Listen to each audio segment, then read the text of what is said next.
నమస్కారం అండి. ఇది వచ్చేసేసి మనము సంబేపల్లి మండలంలో ఉన్నామన్నమాట. సంబేపల్లి మండలంలో శ్రీకాంత్ రెడ్డి అన్న కానీ, జగన్ సార్ కానీ ఎలాంటి డెవలప్మెంట్స్ చేశారనేది ఇప్పుడు చూస్తాము.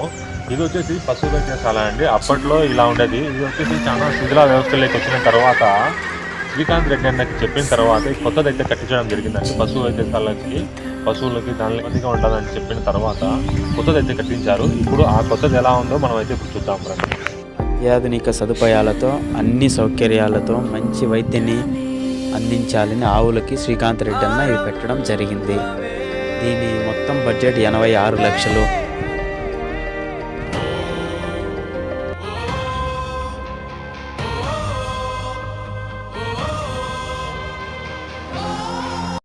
ఇక్కడ చూడండి, పశువులకి వైద్యం చేసేదానికి ఒక చిన్న షెడ్ అయితే ఏర్పాటు చేయడం జరిగింది. ఇలాంటి పశు వైద్యశాలని చాలా